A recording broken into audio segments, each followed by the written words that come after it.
Hey, do you want to crush your 2025 fitness Happy New Year's goals?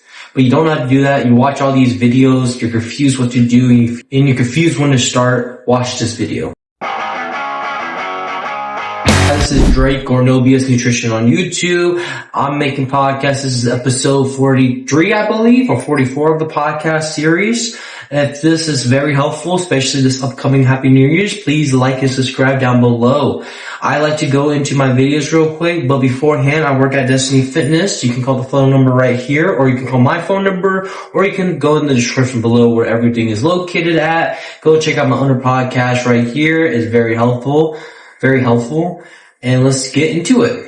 So, setting realistic fitness goals, importance of SMART goals,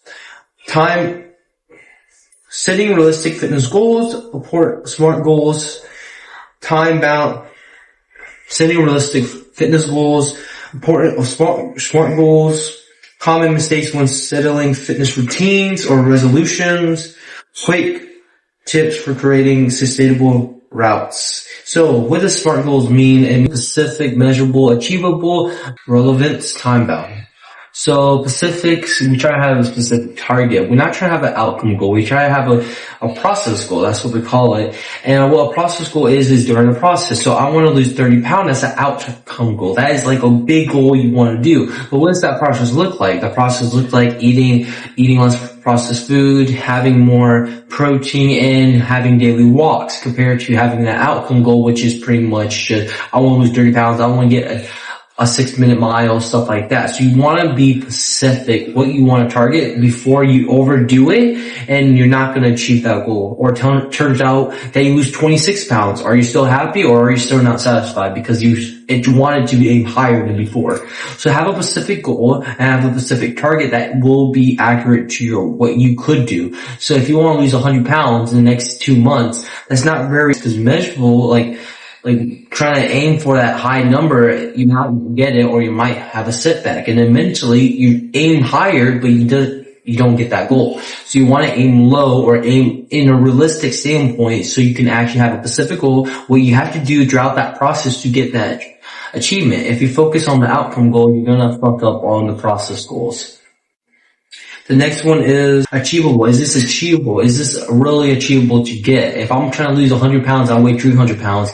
Am I able to realistically do this in a different time frame, which is pretty much just time frame? So am I able to do this, lose 100 pounds in 3 months, or am I able to lose 100 pounds in a year? Which one's better? Which one's more sustainable? Which is more achievable? Which one's going to help me psyche-wise? Because it's not about just losing weight. It's also about actually achieving and actually having a deep understanding, so this can stick with you in the long term. So it doesn't have to be every Happy New Year's resolution, like, oh, I'm going to do this, and turns out I don't fucking do it because, well, it was tough.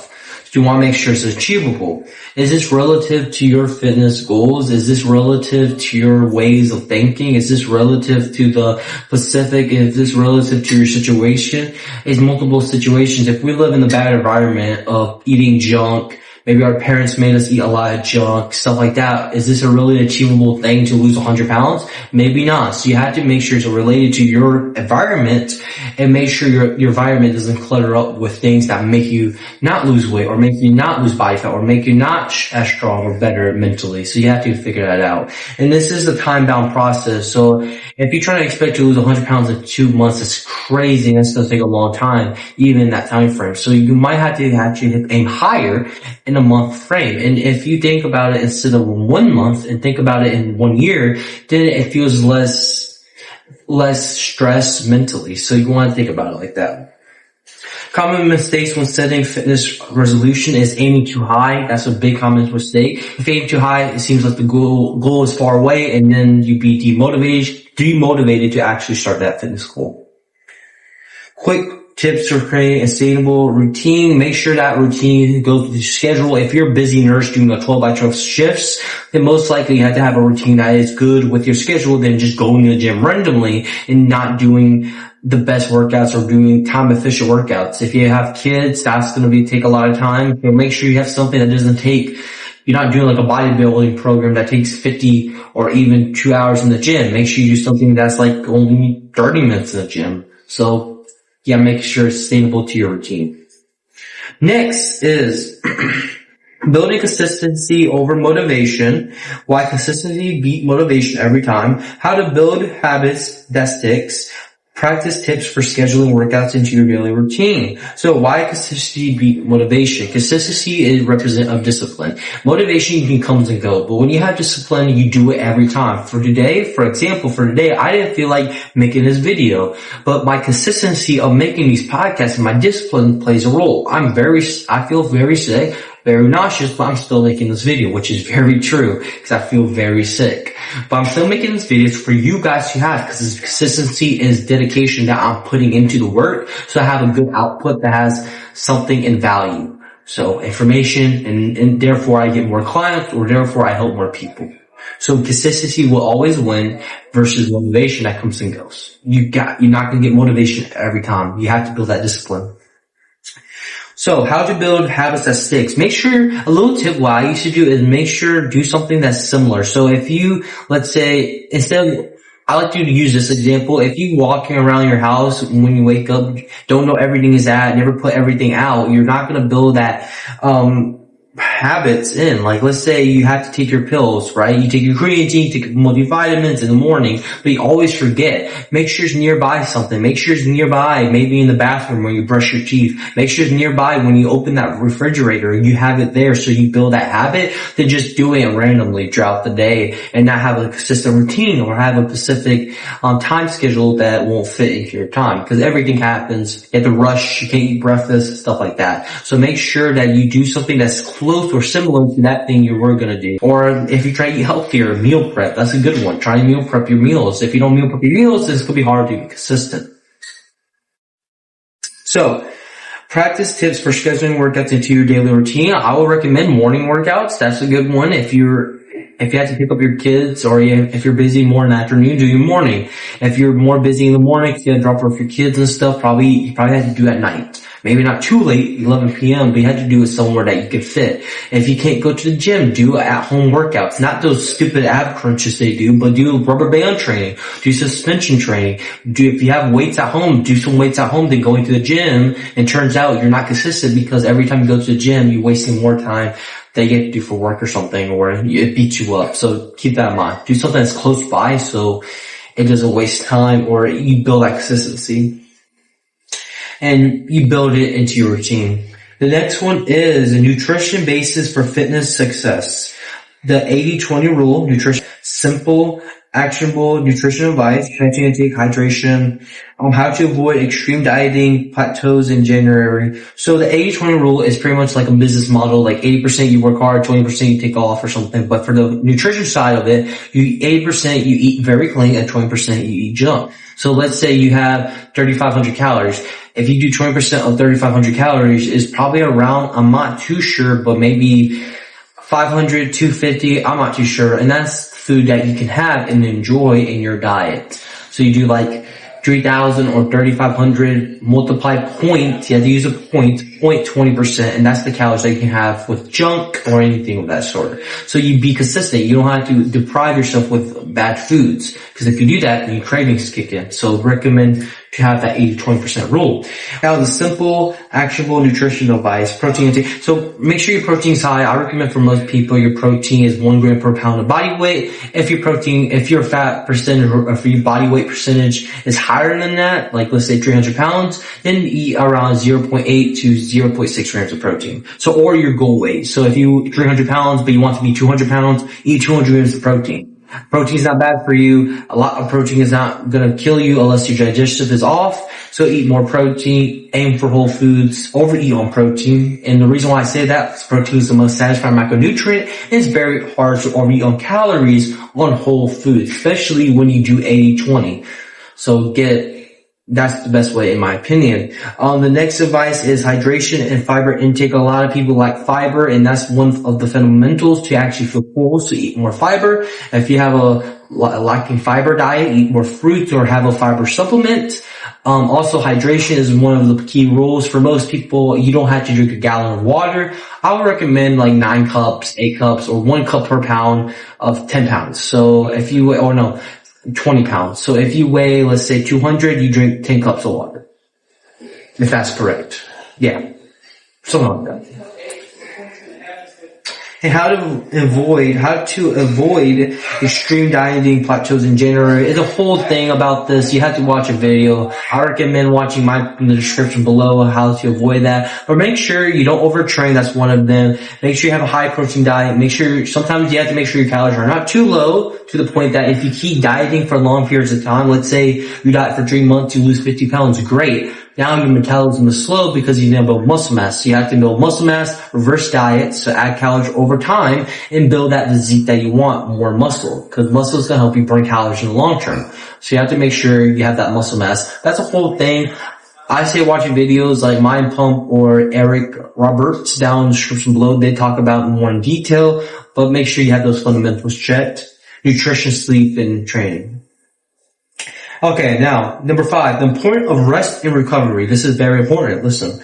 Why rest is important as well as workouts. Signs of overtraining, quick recovery tips, sleep, stretching, and active rest days. So why rest is more important? Rest, sleeping, aka sleeping, is more important because it's the only time you regulate your hormones. You can work really hard in the gym, putting 4 hours, 3 hours in the gym with good nutrition, but if your sleep is fucked up and your hormones are fucked up too, because that's the only time you repair your cells, you repair your mitochondria, then how do you expect to grow? I like to use this comparison. If you have all these builders trying to build a house, which is the materials are protein and the training are the builders, but they can't build a house because they don't have the blueprints of the house to build, then that's sleep. If you don't have a blueprint to actually build the house and sleep is the only way you could, then you're not going to grow. I don't care how much protein you're eating. I don't care how much you're training. If sleep is not in the equation, then you're not going to grow.